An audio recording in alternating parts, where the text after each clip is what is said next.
Setuju.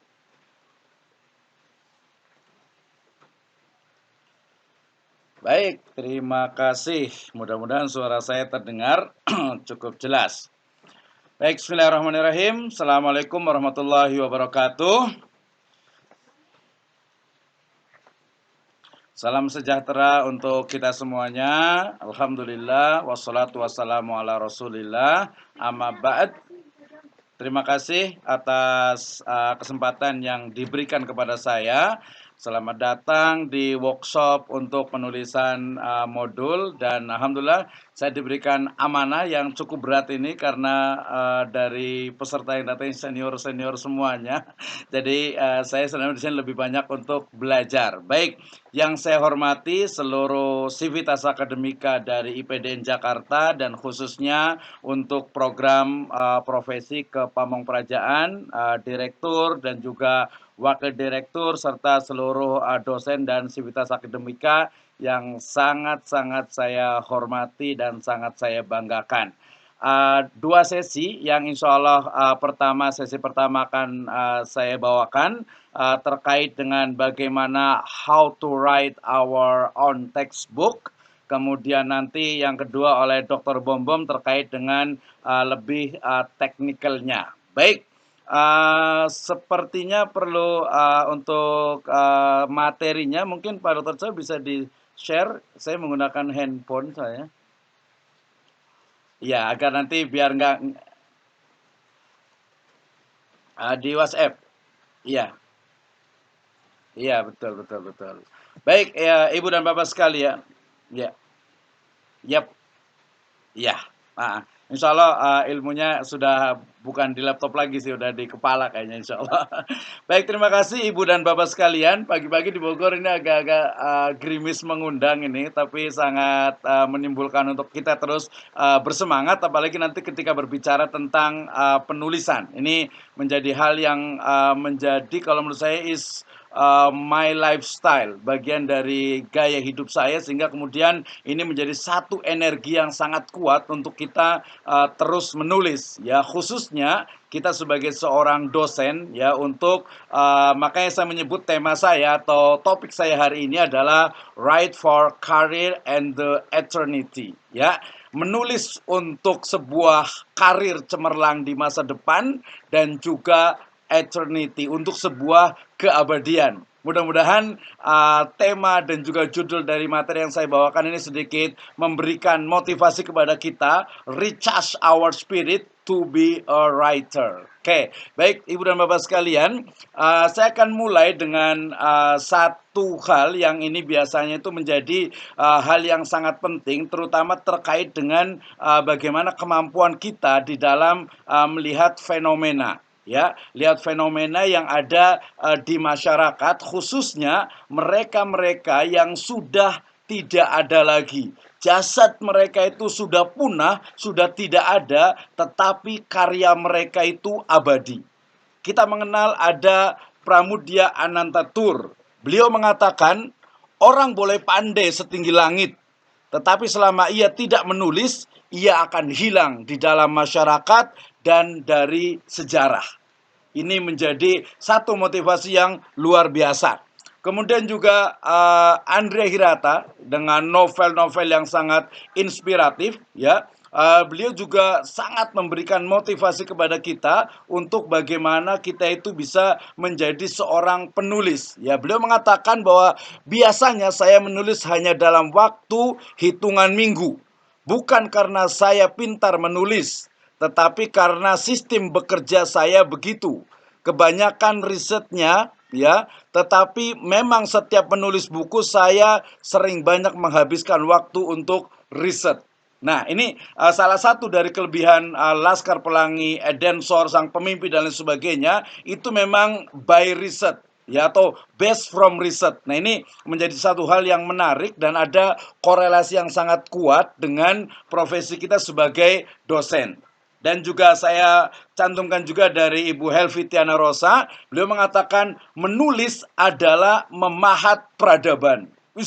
sangat luar biasa sekali. Kalau ibu dan bapak sekalian itu mengajar mahasiswa, tadi mahasiswa yang program profesi, itu sejatinya adalah sedang memahat, ya, sedang membentuk bagaimana insan-insan, ya, anak bangsa ini menjadi apa? Menjadi pengabdi bangsa, ya, bahasanya adalah pamong praja. Tetapi kemudian ketika ditambah plus dengan menulis, maka Anda sedang memahat peradaban. Anda sedang menyiapkan peradaban Indonesia yang sangat luar biasa.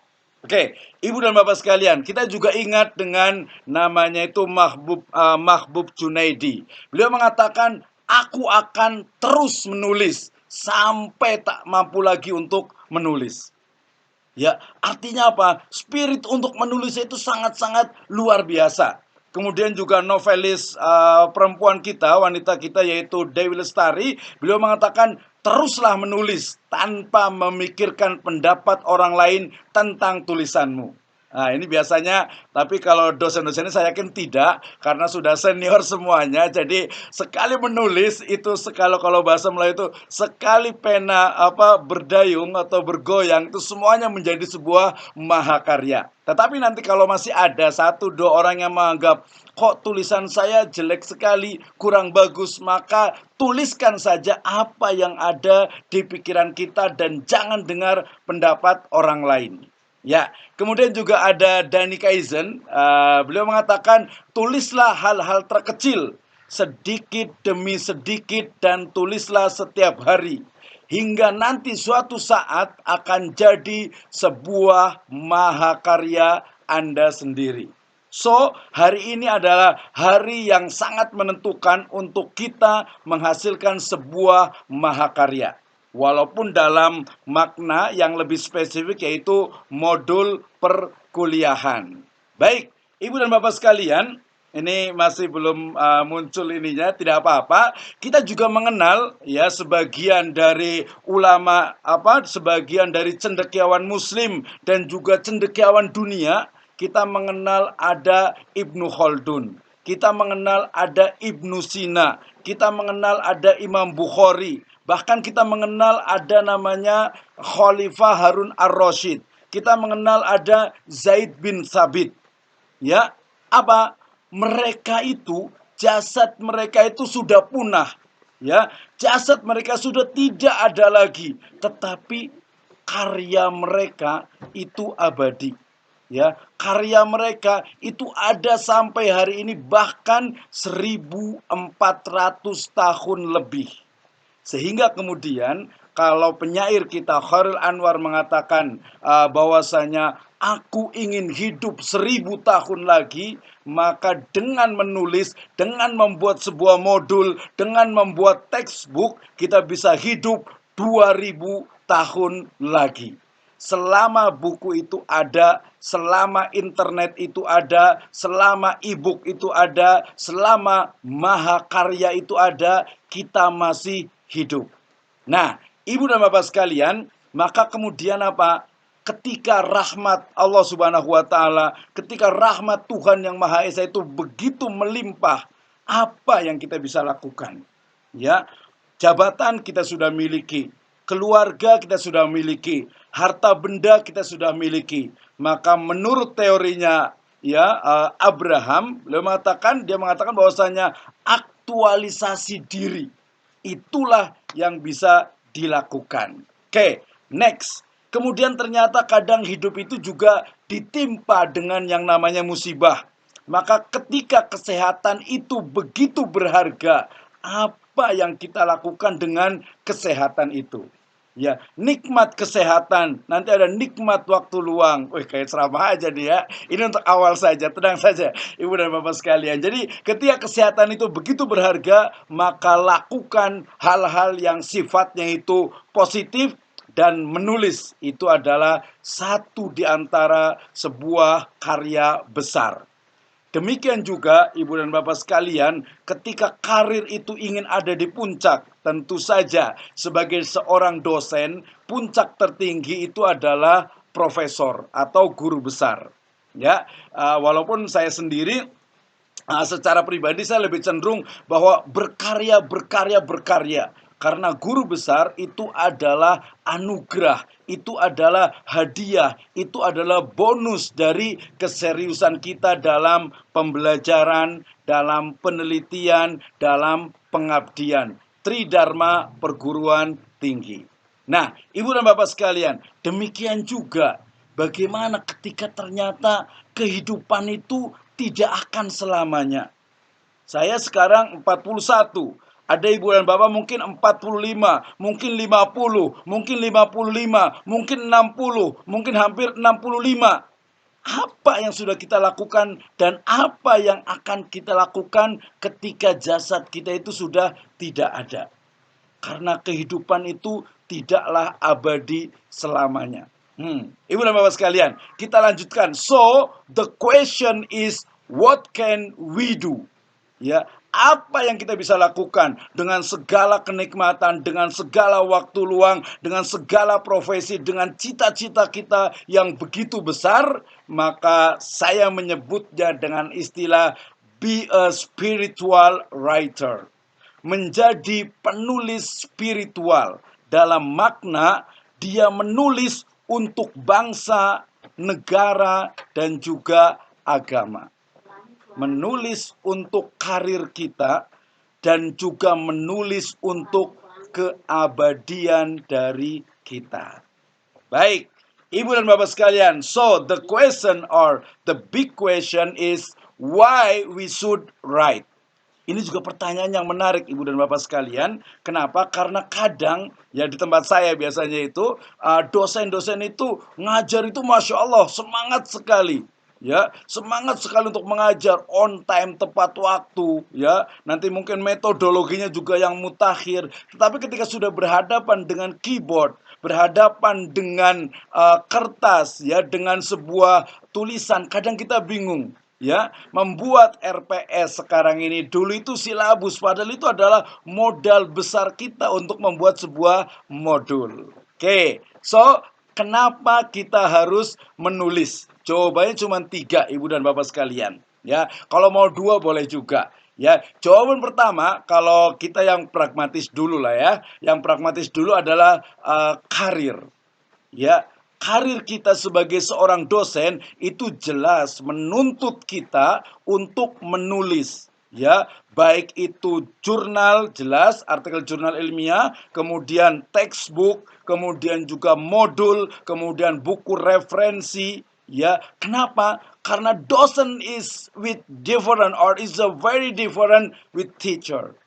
Ya, dosen itu beda dengan guru. Wah, ini kayaknya ngajarin anak angsa berenang ini. Mohon maaf Ibu dan Bapak sekalian. Tapi saya hanya menyampaikan saja ya bahwa ternyata karena kita sebagai seorang dosen itu dituntut Tridharma Perguruan Tinggi. Dan kita tahu kebetulan kampus saya sedang persiapan untuk visiting online akreditasi. Itu adalah standar yang ke-9 itu adalah capaian. Dan di program profesi pamong praja ini saya yakin ya jelas sekali capaiannya itu. Baik, yang pertama tadi kenapa kita harus menulis, karena adalah kita itu sudah memilih profesi sebagai dosen, sehingga kemudian karir tentu saja menuntut kita.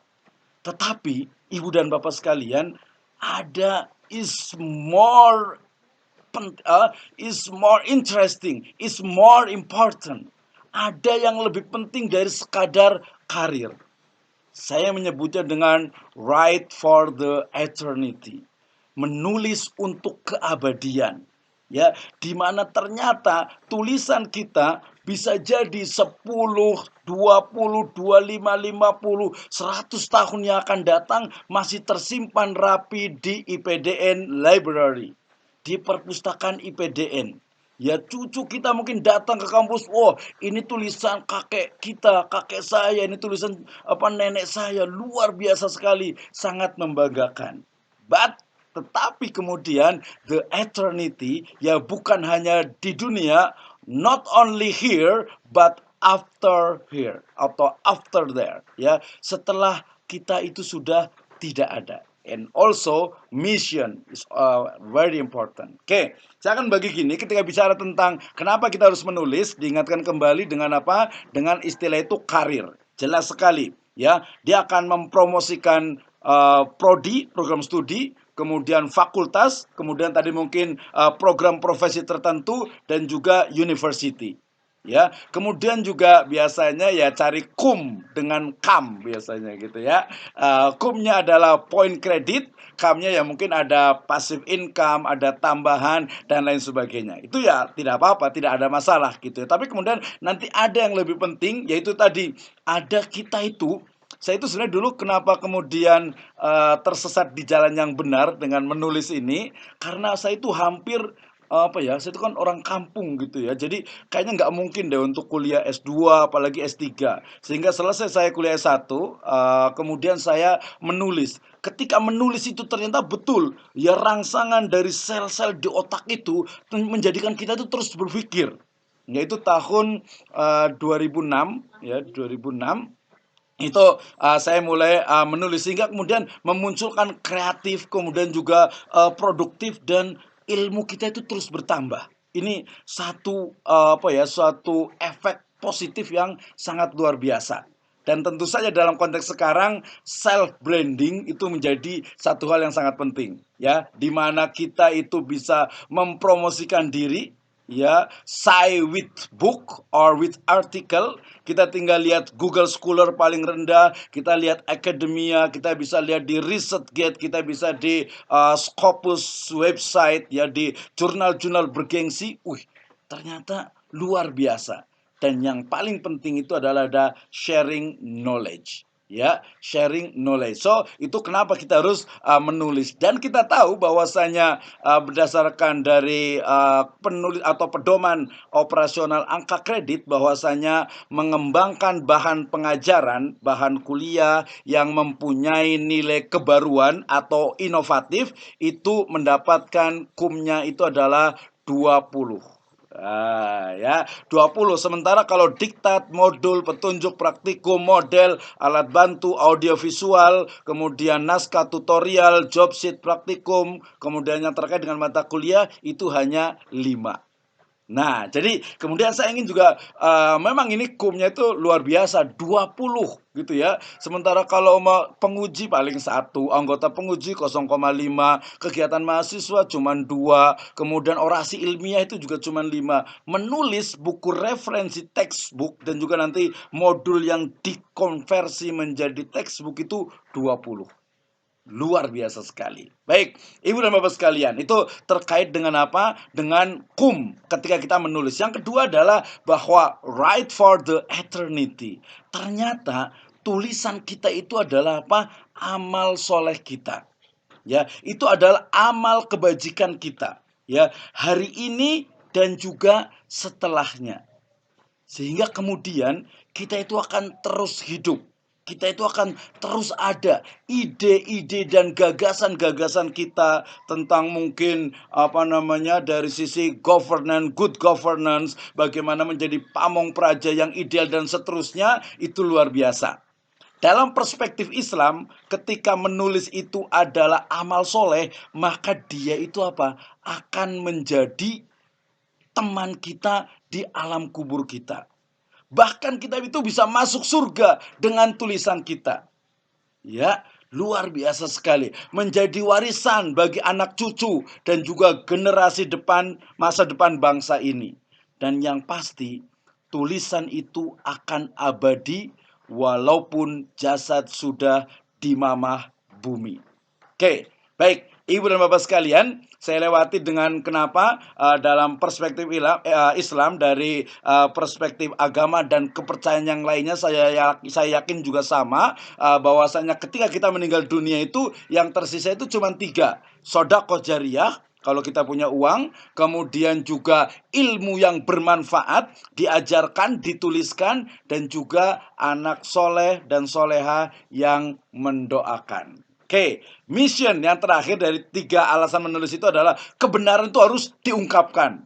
Kayak semangat banget nih ya. Kebenaran itu harus diungkapkan. Kezoliman itu harus dimusnahkan. Keadilan harus ditegakkan. Dan yang paling penting, Ibu dan Bapak sekalian, ilmu pengetahuan itu harus dikembangkan. Karena ia akan memunculkan kemaslahatan yang harus diupayakan untuk bangsa, negara, dan juga agama. Oke, masih nggak mau nulis? Apa coba kata dunia nanti? Ya, mungkin dunia itu tidak akan berkata apa-apa. Hanya mereka mungkin orang-orang akan mengatakan masih ada ya makhluk yang nggak menulis. Mungkin ini manusia yang yang kena radiasi atau mungkin bebas dari radiasi gitu ya. Sehingga kemudian apalagi profesinya itu dosen tapi kemudian masih tidak mau menulis. Baik, itu pertama. Ibu dan Bapak sekalian, so pertanyaan yang berikutnya adalah how to write our own textbook or our module. Ya, bagaimana cara kita menulis textbook? Bagaimana cara kita menulis modul? Oke, langsung ke pembahasan. Yang pertama, bahwasanya ketika berbicara tentang modul, kita harus tahu dulu nih, mungkin sejenak untuk review. Bahwasanya yang pertama ada buku referensi, yang kedua ada monograf, yang ketiga ada modul, ya, ada lagi nanti buku ajar. Nah, ini harus dipahami. Nanti bisa lihat di pedoman Popaknya Kemenristek Dikti. Ini yang saya ambil dari tahun 2019, ya. Oke, kemudian mungkin sekilas juga sebelum kita ke teknisnya. Jadi kalau buku referensi biasanya itu adalah hasil penelitian dan pemikiran. Kemudian kalau diktat kuliah itu adalah hasil mengemas kembali buku referensi. Sementara buku ajar itu adalah mahasiswa atau digunakan oleh mahasiswa untuk belajar. Jadi minimal itu ada 3 jenis, ya. Kalau buku referensi berarti kita betul-betul membuat buku yang dia itu cukup komprehensif menjadi referensi bagi perkuliahan. Jadi dia lebih banyak. Ya, kemudian yang kedua, bahwa kalau kita bicara tentang diktat, berarti hari ini kita bicara tentang modul, yaitu hasil mengemas dari buku referensi. Jadi memang levelnya lebih mudah, ya, lebih mudah. Dan nanti kita akan ceritakan atau kita akan belajar bersama, yaitu mengconvert, ya, mengconvert RPS itu menjadi outline dari modul, kemudian dijadikan sebagai pengembangan dari modul itu sendiri, ya. Kemudian kalau buku ajar berarti memang buku itu khusus untuk mahasiswa. Ada 3 buku saya yang digunakan oleh Universitas Terbuka terkait dengan manajemen. Itu adalah buku ajar. Kenapa? Karena di dalamnya itu memang kita mengajarkan atau kita itu menulis tetapi seperti mengajar mahasiswa. Ini yang disebut dengan buku ajar. Sementara kalau modul itu biasanya pegangan dosen. Sehingga sebenarnya agak sedikit berbeda nih antara modul atau diktat kuliah dengan buku ajar, apalagi dengan referensi, ya. Ini berbeda. Itu bisa dinikan lah ya. Oke, mudah. Nah, kemudian berikutnya adalah bahwa yang namanya modul atau textbook, ya, atau kita sebut juga dengan nanti secara lebih luasnya adalah buku ajar, itu memang biasa itu mengandung ada yang disebut dengan anatominya, ya, anatomi dari modul itu sendiri. Ya, sehingga kemudian ketika jadi gini, ini nanti manfaatnya itu untuk kalau di perkuliahan itu di tim teaching. Kalau kami biasanya menggunakan tim teaching, biasanya kalau guru besar itu dia koordinatornya, kemudian nanti di bawahnya itu ada doktor, ada juga yang praktisi. Nah, dengan adanya modul ini, ya, maka tim teaching itu akan lebih mudah untuk mengajarkan. Nah, kalau bicara tentang modul, berarti bicara tentang bagaimana di dalamnya itu tercantum selain konten tentu saja ada instruksional, ya. Kemudian yang sekarang trennya itu adalah ada yang disebut dengan learning outcome, ya, LO-nya. Kalau di sistem blended learning atau sistem online itu daring itu sekarang sudah ada ILO-nya, ya. Jadi bagaimana learning outcome-nya itu dalam bentuk yang sifatnya itu lebih digital. Oke. Nah, kemudian di anatomi ini kita juga bicara tentang bagaimana pengembangan dari masing-masing apa yang disebut dengan RPS, ya, atau rencana pembelajaran semester. Baik. Nah, ketika kita langsung masuk sampai ke teknis dari penulisan dari modul ini. Nanti lebih detailnya di Dr. Bombom dan kita bisa diskusi sampai jadi harusnya nih, ya, karena Dr. Cahyo itu pengennya adalah workshop. Harusnya kemarin kita tambahkan, oke, setiap peserta itu bawa RPS-nya masing-masing. Kenapa? Karena kita akan mengembangkan dari RPS itu menjadi modul dan sangat mudah sekali. Ya, jadi SDS SMS sangat mudah sekali. Kenapa? Karena kita hanya bicara tentang aspek materinya. Ibu dan Bapak sekalian, saya yakin sudah senior itu, kalau saya saja yang baru 10 tahun menjadi dosen itu biasa ngajar itu sudah nggak pakai buku tuh, udah di kepala semuanya. Pertemuan pertama, kedua sampai ke-12, kadang ke-14 itu sudah ada semuanya. Tapi kadang memang sulit untuk menuangkannya ke dalam tulisan. Belum lagi nanti referensi. Padahal dengan kemajuan teknologi sekarang itu, ya dengan sistem citasinya Mendeley umpamanya, itu akan sangat memudahkan. Ya, kemudian juga bacaan-bacaan yang dia lebih variatif itu akan menjadikan kita itu akan semakin kaya konten dari modul kita itu. Oke, yang pertama tadi adalah aspek materi. Ya, ini sebenarnya terkait dengan bagaimana ide dan gagasan atau nilai-nilai novelty, nilai-nilai kebaruan dari riset-riset yang ada, ini tercantum di dalam modul itu sendiri. Jadi walaupun tadi kesannya itu adalah kutipan, citasi dari beberapa buku referensi, tetapi kemudian dia memiliki kebaruan dan memiliki alur logik yang cukup memudahkan untuk proses pembelajaran. Kemudian jangan lupa juga aspek penyajiannya itu juga menjadi hal ya, bagaimana kita itu menghadirkan ya, menyajikan kajian-kajian yang terbaru ya. Jangan sampai mungkin ada kampus-kampus yang kecil biasanya itu, atau kampus-kampus yang mungkin kurang mengupdate keilmuannya, sehingga kemudian pembahasan 10 tahun lalu, 5 tahun lalu, apalagi ini adalah program profesi ke Pamongprajaan ya. Pamongpraja dia harus bagaimana dengan e-digital atau digital services ya, dan lain sebagainya. Itu menjadi hal yang sangat menarik ya, dan sangat tertantang ya. Orde lama sudah tidak ada, orde baru sudah tidak ada. Sekarang eranya reformasi dan dengan adanya new normal. So pasti sangat berbeda sekali layanan-layanan yang dilakukan. Baik, ini teknisnya, kemudian sampai ke aspek bahasa dan keterbacaan. Ini juga penting, mengingat kadang ketika menulis itu kadang agak sulit untuk ketika menulis itu kadang kalimat-kalimat atau kata-kata yang sifatnya itu mungkin verbal atau lisan itu masuk ke dalam ke dalam tulisan kita. Oke, yang sebelumnya. Nah, coba ya sebelumnya lagi, kalau di slide di screen itu.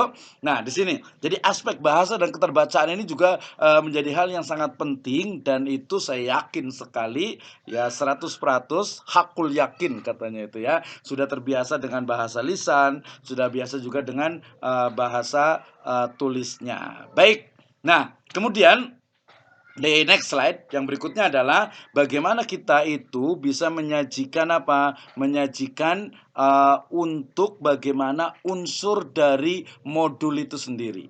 Ya, ini masih teoritis yang teknis penulisan. Sekarang kita masuk ke yang next slide berikutnya, yaitu unsur dari modul. Saya menyebutnya dengan textbook agar ya lebih tinggi gitu ya. Ya, bagian pertama itu adalah terkait dengan pendahuluan. Ya, pendahuluan. Tentu saja ini menjadi satu pedoman bagi yang membaca modul tersebut, utamanya dosen dan juga tim teaching ya, untuk dia itu bisa melanjutkan ya dari pembelajaran-pembelajaran yang ada dan seterusnya. Oke. Nah, kemudian di next slide, kalau yang di ini kan silahkan. Jadi berbicara tentang halaman judul, kemudian bicara juga tentang prakata atau pengantar, introduction, dan juga content of list-nya. Ini menjadi hal yang juga cukup penting. Tapi yang paling berikutnya adalah di bagian kedua, yaitu isi atau substansi. Ya, substansi apa? Jadi ketika dulu itu, ini masih model lama ya, ada umpamanya kompetensi dasar, kemudian juga bagaimana sekarang itu ada learning outcome, itu selalu diadakan atau selalu diletakkan di awal modul. Contohnya, ketika saya akan menulis sebuah modul ya terkait dengan umpamanya good governance umpamanya, maka diawali dengan apa? Bagaimana KKNI ya ini di kerangka kualifikasi nasional Indonesia. Kalau di S1 itu kan level 6. Kalau kami master itu di level 8. Kalau profesi itu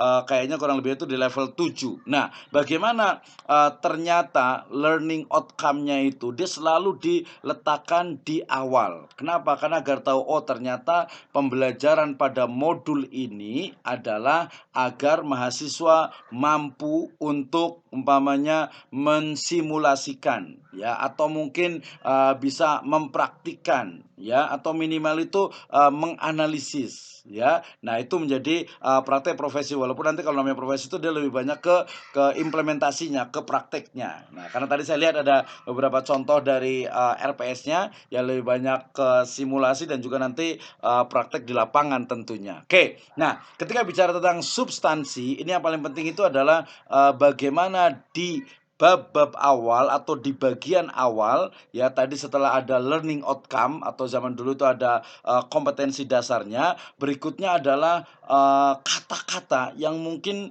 bisa menghipnotis ya atau minimalnya itu adalah bisa menstimulus ya pembaca itu untuk agar ternyata temanya itu menarik sekali ya, bahkan temanya itu walaupun dia terkait dengan umpamanya bagaimana pelayanan yang optimal gitu ya, pelayanan optimal ternyata itu menjadi hal yang mereka oke ya di sini.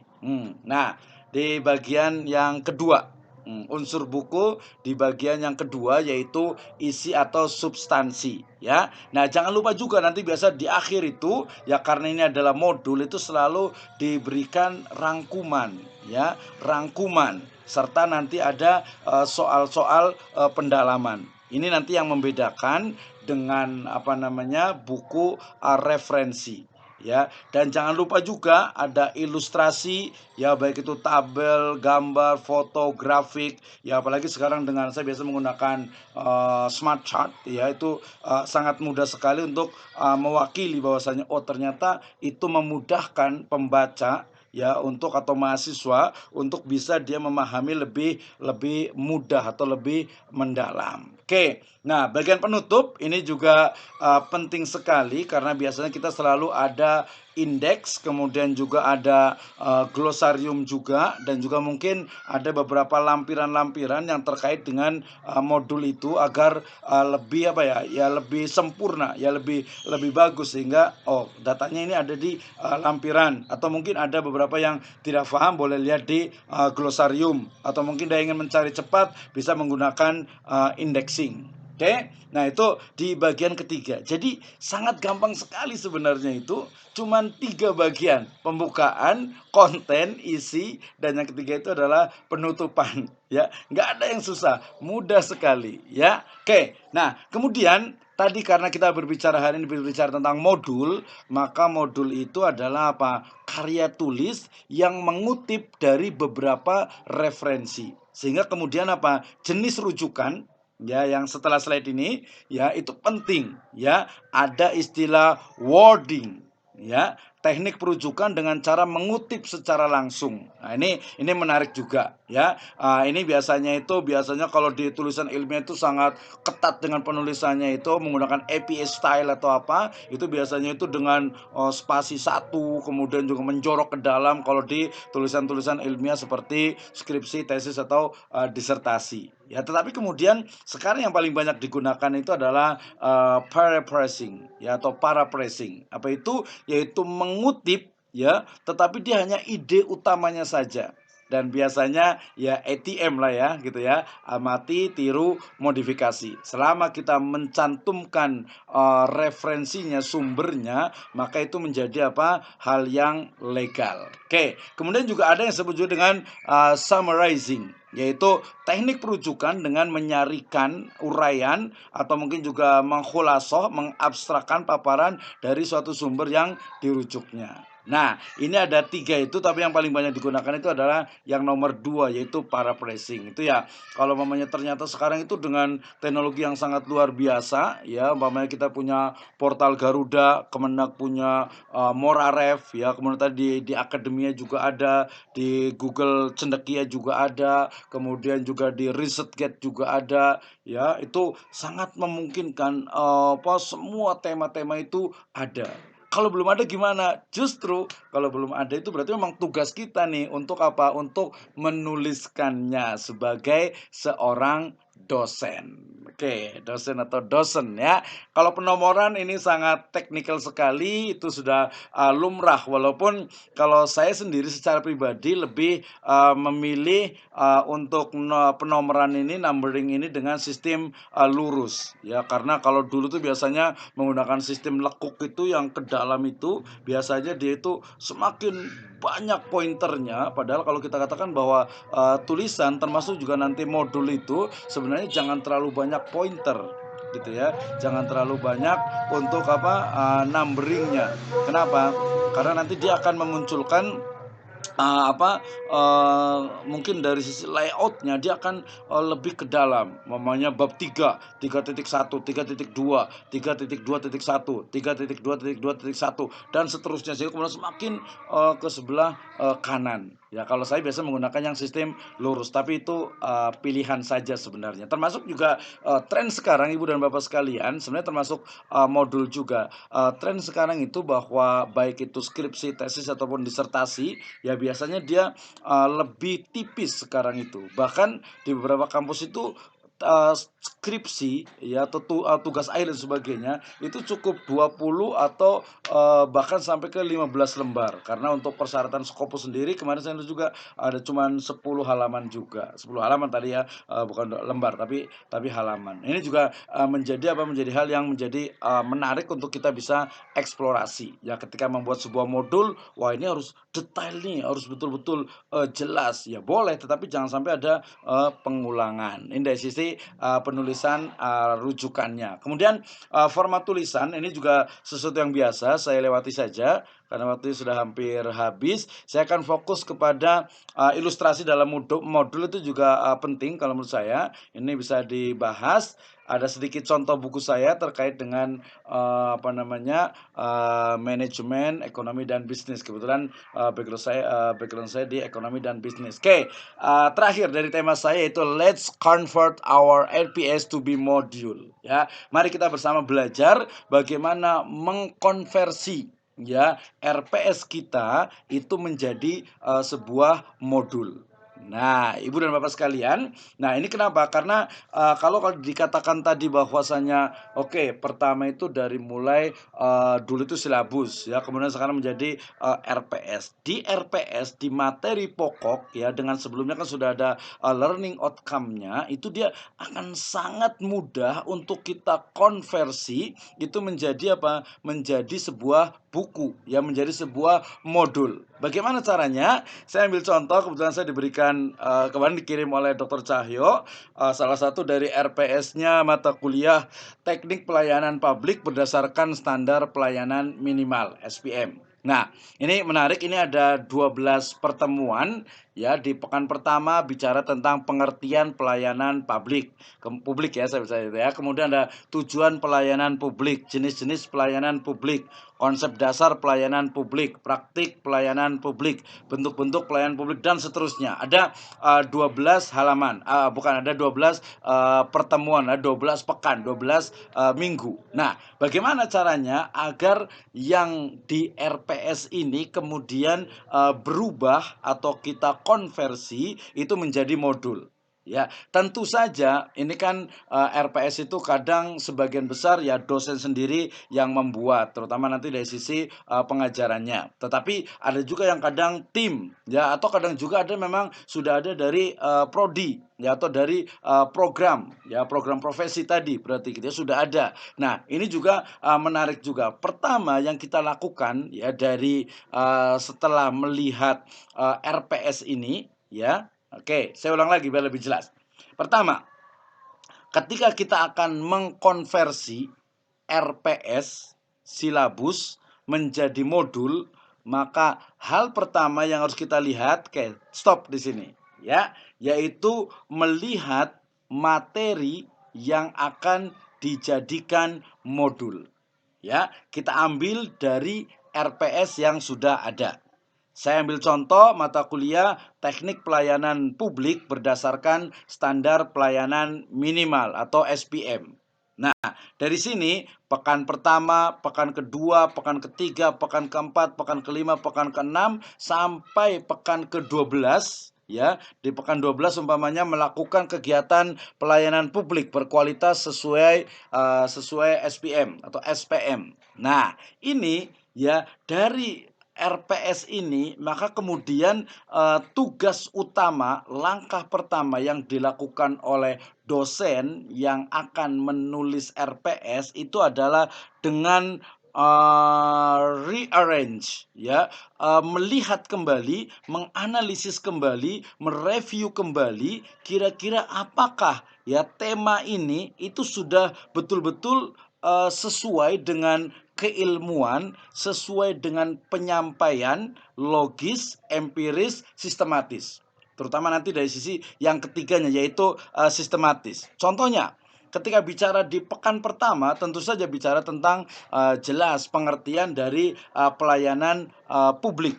Ya, tetapi kemudian tentu saja sebelum hadir atau biasanya di pertemuan pertama itu biasanya adalah introduction ya, pembukaan nanti dan juga biasanya itu ada kontrak perkuliahan. Ya, kontrak perkuliahan pasti nggak dimasukkan ya. Nah, kita bicara tentang tadi introduction-nya. Nah, berarti kalau contoh dari mata kuliah ini, dia di bagian pertama ada mulai dari pendahuluan. Pendahuluan ini maksud saya itu adalah dia yang akan menintroduce, yang akan menyampaikan kepada pembaca, ya kepada mahasiswa ataupun juga kepada yang membaca modul itu untuk mengerti, oh ternyata ya untuk mengetahui teknik dari pelayanan publik berdasarkan SPM ini itu sangat penting.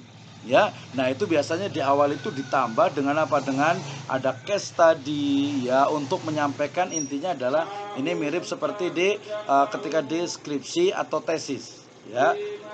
Skripsi atau tesis di mana di latar belakang itu dia mengantarkan pembaca kepada apa? Kepada urgensi pentingnya dari apa? Mata kuliah ini. Oke, nah kemudian setelah introduction berikutnya adalah pengertian tujuan jenis. Tapi kemudian balik lagi ke ada konsep dasar. Praktik nggak ada masalah.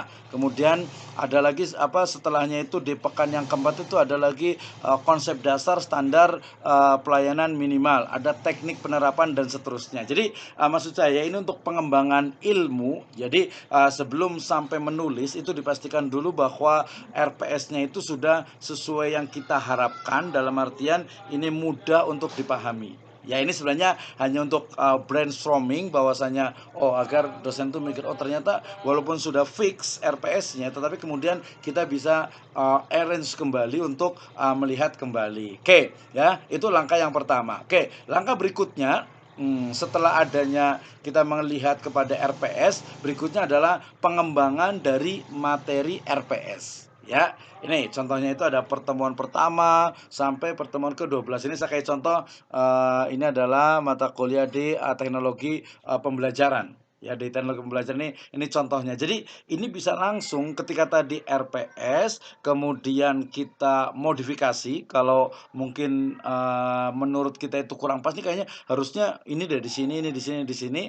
Nah, tapi kalau sudah yakin, yaudahlah kita buat modulnya itu sesuai RPS. Berarti langkah yang tadi kita lewati. Ya, sekarang kita masuk ke menyusun dari Dari RPS tadi itu per pertemuan dia menjadi outline dari Dari modul yang akan kita tulis. Oke, di pengembangan materi dari RPS. Kenapa? Karena nanti bisa jadi ya di pertemuan pertama atau di pertemuan yang kelima dan keenam itu hanya menggunakan satu modul. Ya, menggunakan satu modul. Jadi sangat memungkinkan walaupun pertemuannya itu adalah 14 kali pertemuan, tapi modulnya itu bisa saja hanya 10 atau 12. Nanti tergantung materi yang akan diajarkan. Oke, nah ini pengembangan dari materi yang ada di RPS menjadi sebuah outline. Kemudian terkait juga dengan pengayaan materi, ya di pengayaan materi juga ini sebenarnya sangat banyak sekali ketika akan saya tuliskan input dari yang berujung kepada outputnya itu adalah modul. Itu tadi pertama adalah RPS, yang kedua adalah buku referensi. Ya, yang ketiga itu adalah ada ide dan gagasan kita yang muncul dari our experiences. Jadi dari pengalaman kita mengajar, oh ternyata layanan tadi umpamanya publik itu yang SPM itu ternyata sekarang itu mengalami perubahan.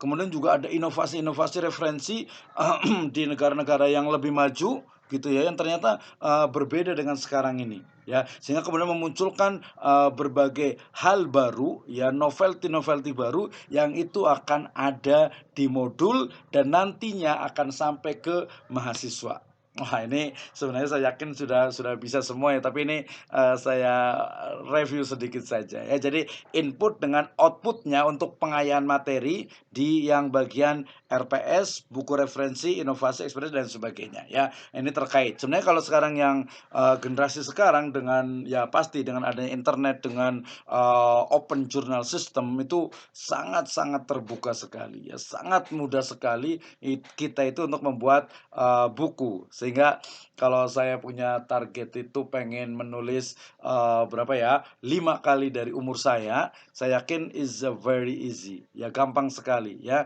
Umur saya umpamanya ya 60 tahun lah standar ya, 60 tahun, 6 kali 5 berarti 30, berarti 300 buku ya. 300 buku, mungkin nanti 100 buku diantaranya adalah buku referensi, karena sekarang akhirnya saya banyak menulis buku referensi untuk mahasiswa, dan karena itu memang yang dibaca, sehingga kemudian 300 gampang gitu ya. Karena alhamdulillah sampai sekarang tadi itu di komputer saya sudah ada sekitar 199 buku ya. Target akhir Desember ini ada 200 buku lah, insya Allah selesai. Jadi tinggal 100 buku ya, gampang sekali ya, gampang sekali. Apalagi dengan mata kuliah saya sudah siapkan di prodi saya umpamanya, prodi Magister Ekonomi Syariah, itu ada sekitar 15 mata kuliah.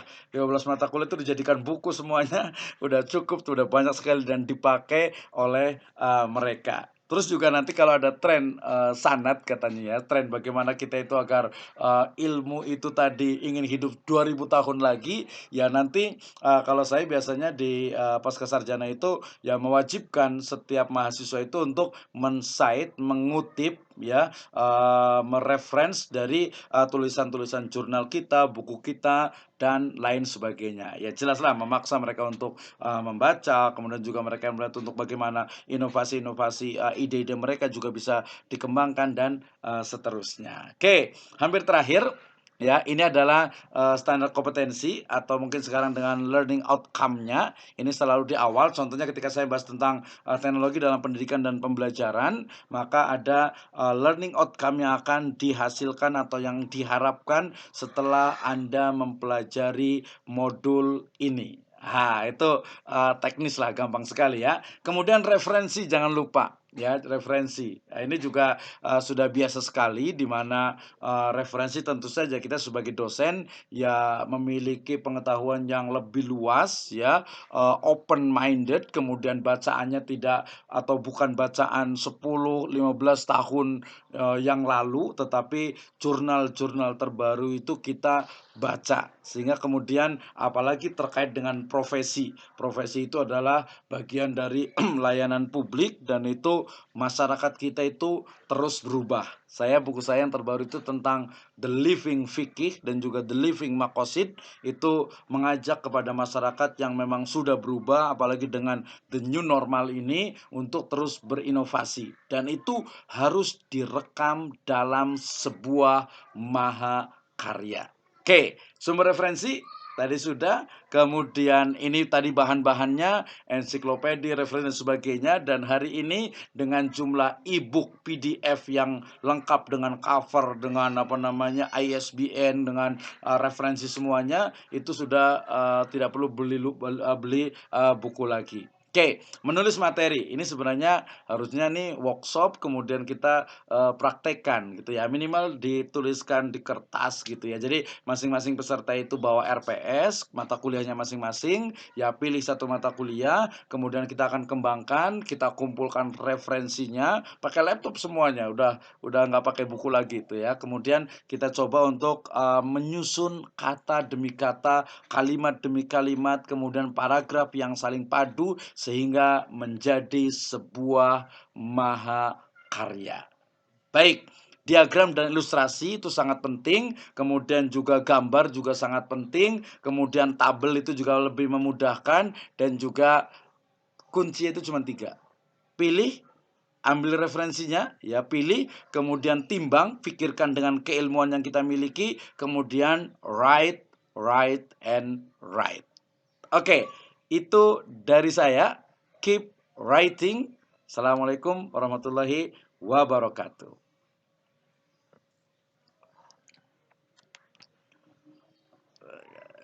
Masih ada waktunya atau udah habis?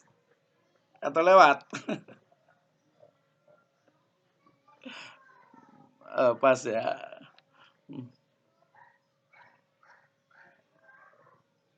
Sip. Mhm. Terima kasih.